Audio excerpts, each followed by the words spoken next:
Assalomu alaykum, hurmatli ko'ruvchilar. Sherqiy Türkistan Awazining kündilik xəvərlərini görüşüngizdən qarşı alamiz. Tövəndə diqqətinizə xəbərlərimizin təfsili məzmunları bo'lsin.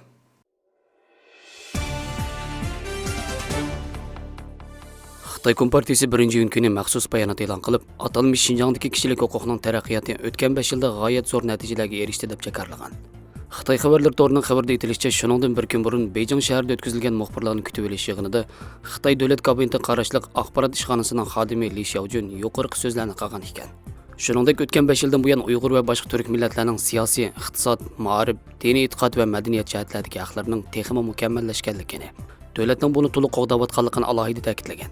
Ammo Sharqiy Turkistondagi irqiy qirg'inchilikning bir qismi sifatida Uyg'urlarning til yoziqi, diniy e'tiqodi, turmush urf-odatlar qatorliqlarning man'iy qilinayotganligi shuncha oshkora bo'layotganda, Xitoy hukumatining yana bu xildagi bayonotlarni bozorga selishi xalqaroda bir qism analizchilarning ayblashiga uchirdi. Xitoy hukumatining bu xil yolg'onlarning eng yengisi yaqinda tarqatilish oldi turgan atalmış Şinjandagi tushlar va umidlar nomli hujjatli film bo'lib, yer shar vaqt kezdi bu filmni Uyg'urlarning qanchalik baxtiyor turmush kechirayotganligini eng yorqin aks ettirib berdi deb baholagan.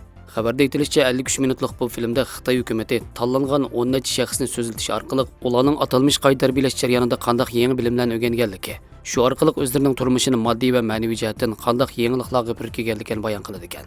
Xitoy yer shari televiziya kanali torining 27 aprel chiqargan videolik xabarida mazkur televiziya kanalining riyosatchisi Liu Xin Pokiston, Falastin va Suriyaning Xitoyda turishliq elchilarini taklif qilib, ularni Sharqiy Turkistonda ko'rganlari haqida so'zlatgan.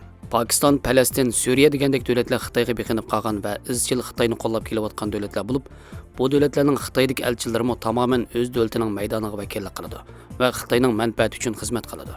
Xitoy hukumati ularni planli o'rlashtirib, ko'z bo'yamchilik qilgan, yaxshi kutib yo'lga solgan va orqadan televizorga chiqarib so'zlatgan.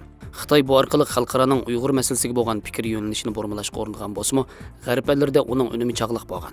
Xitoyning maqsadi musulmon ellarni bexudlikqa qoldirish bo'lib, bu video orqali Xitoyga ishonishni xohlaydiganlarni texmo ishontiradi va ularni g'arb taratqullariga ishonmaslikka chaqiradi.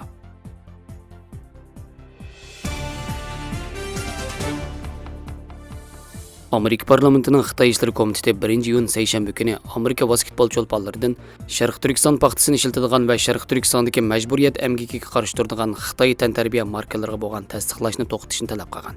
Seshanba kuni Amerika parlamenti va Xitoy komitetining raisi, demokratchilarning kengash palata a'zosi Jeff Merkley va demokratchilarning avom palata a'zosi Jim McCorrin Amerika erlik kasbiy ۋاسكېتبول birlashma musobaqasini tashkillagan mamlakatlik ۋاسكېتبول birlashmasiga xat yozib, taratqularning Xitoyning tantarbiya markalarining Sharqiy Turkiston paxtasini davomli ishlatadiganligini oshkorlagandan keyin ۋاسكېتبول birlashmasidagi 10 dan ortiq topchi yanada Anta, Lining va Piak qatorliq shirkatlar bilan to'xtam imzolaganligini, bu shirkatlarning ochiq oshkora Sharqiy Turkiston paxtasini qo'llaydiganligini, mayli ۋاسكېتبول birlashmasidagi topchilari yoki ۋاسكېتبول birlashmasi bo'lsin, kishilik huquqi dahshatlik daxli taruz dafsanni qilishga chetishliq bu shirkatlarni qo'llamaslik kerakligini, undaq bo'lmaganda majburiyat emgikiga sherik bo'ladiganligini, savdo munosabatini davomlashtirib ۋاسكېتبول birlashmasi va topchilarning inovatiga qattiq ziyon yetadiganligini bildirib, Amerika hukumatining Xitoy kommunistik hukumatining Sharqiy Turkistonda irqiy qirg'inchilik qilganligini, shundaqla Sharqiy Turkiston paxtasini import qilishni cheklaganligini ta'kidlagan.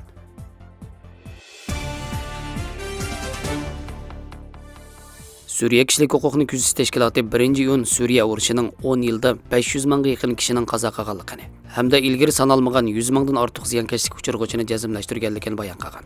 Suriya to'qinishi 2011-yili Damashq doiralari demokratiyani qo'llaydigan namoyishni bostirish orqali kelib chiqqan bo'lib, ko'p rayon va boshqa davlatlardan asosliq kuchlarning qatnashishini qo'zg'agan. Fransiya agentligining xabarida 2020-yilga qadar Suriyadagi urushning salmoqi ojizlagan bo'lib, buning asosiy sababi davlatning g'arbiy shimolidagi eng oxirgi jihodchi va qo'zg'alonchi Idrob urush to'xtatishdan bahramon bo'lib, Xitoy virusining tarqalishining oldini olishga markazlashtirgan. Bosh shtabi Angliya turishliq hukumatsiz tashkilot seshanba kuni doklad e'lon qilib, Suriya urushi boshlangandan buyon 438 ming kishining qazo qilganligini, bu tashkilotning Suriyaning har qaysi joylaridagi harbiy va davolash sistemasidan kelgan g'oyat zo'r uchur to'g'ri borligini xabar qilgan. Suriya kishilik huquqni kuzatish tashkiloti mart oyida e'lon qilgan statistikasida qazo qilganlar sonining 388 mingdan oshganligini, keyin yana 100 mingdan ortiq kishining qazo qilganligini jazmlashtirgan. Shundaqla Suriyadagi to'qinish boshlangandan buyon jami 159,774 fuqaroning qazo qilganligini, buning ichida 25 mingdan ortiq quramiga yetmaganlarning borligini, buningga Suriya hokimiyati va urush qatnashgan ittifoqdosh davlatlarning mas'ul bo'lishi kerakligini o'tirib qo'ygan. 2015-yildan boshlab Rossiya va Eronning qo'llashi bilan Damashq hukumatı bir qator g'alabalarni qo'lga keltirib, Suriya davlatining 3dan 2 qismini kontrol qilgan. Bashar Asad 2000-yili Suriyada 30 yil hukmronlik qilgan dadisi Hafiz Asad kasal sababidan vafot bo'lganda hokimiyat beshiga chiqqan. Bu yil mayida o'z kontrol qilgan rayonda saylam o'tkazish orqali qaytadan saylangan.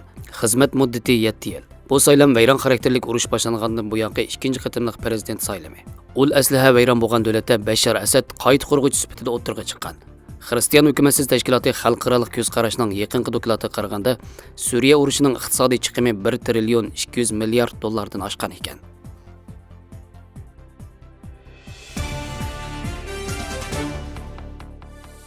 Malaysiya hükümeti Xitayning 31 may kuni Xitoy havo armiyasining 16 aeroplanining Malaysiya havo boshliq tavalligiga qonunsiz holda kirganligiga norozilik bildirdi. Malaysiya Tashqi ishlar ministri Hisamuddin Husayn yozma bayonot e'lon qilib, Malaysiya havo armiyasining tunugun e'lon qilgan mazkur voqeaga aloqador bayonotiga asosan Malaysiya hukumatining Xitoy kompartiyasining Malaysiya havo tavalligiga daxl qilish qilmishiga norozilik bildirib, diplomatik ultimatum yo'llaydiganligini, 16 urush aeroplanining Malaysiyaning havo boshlig'i va boshqarish tavalligiga daxl taruz qilishiga izohat berish uchun Xitoyning Malayziyada turishliq bosh elchisini ministerlik chaqirganligini bildirib, Malaysiyaning havo boshlig'iga daxl qilish masalasidagi andisini Xitoy tashqi ishlar ministri Wang Yiga yetkazganligini bayon qilgan. Malaysiyaning har qaysi davlatlar bilan do'stona munosabat o'rnatish orzusi borligini, o'zining davlat bexatarligiga aloqador masalalarda yo'l qo'ydiganligidan derak bermaydiganligini, Malaysiya o'zining egilik huquqi va sharafini qo'g'dash irodasini davomlashtiradiganligini qayd qilgan.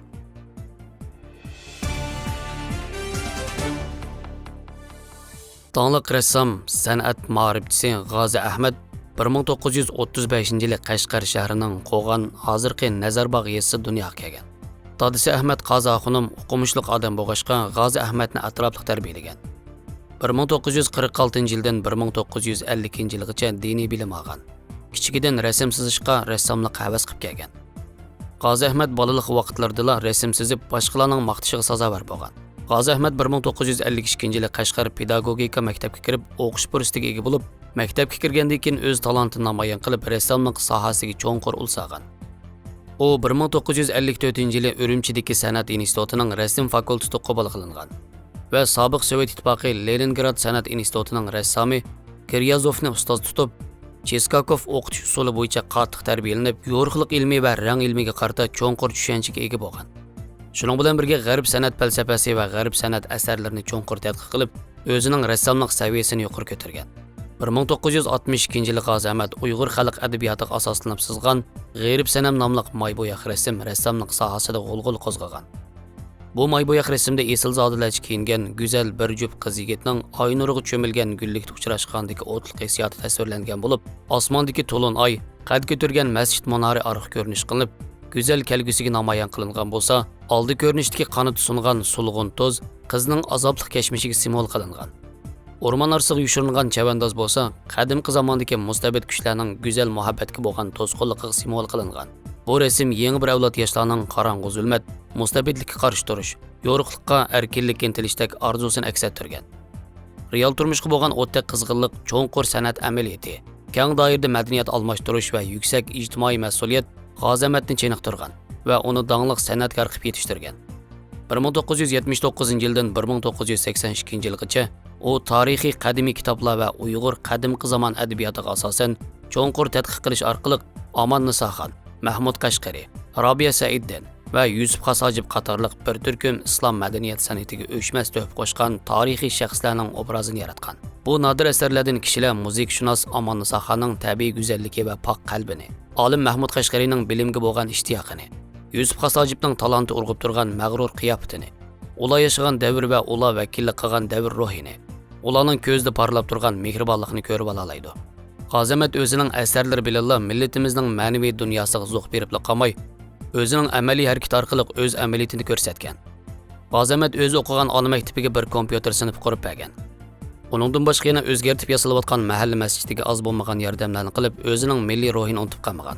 90-yillarda Parij, Anqara, Istanbul va Tehron qatorliq shaharlarda rasm ko'rgazmasi ochgan. U vafotidan burun Xitoy rassomlar jamiyatining doimiy hay'at a'zosi, atalmish Uyg'ur avtonom rayonlik rassomlar jamiyatining muavin raisi, san'at institutining mudiri, professor, adabiyot san'atchilar birlashmasining muavin raisi bo'lgan. Uning qo'lga keltirgan san'at muvaffaqiyatlari intayin ko'p. Uning maybo'yoq asarlari Uyg'urlarning bir necha avlod rassomlariga zo'r ta'sir ko'rsatgan. Ghazi Ehmed xalqning estetik qiziqishini ichishga va ifodalashga mohir bo'lib, uning rassomlik tilini ro'shan milliy alohidalikka erishtirgan. Marhumning ruhiga rahmat va mag'firat tilaymiz.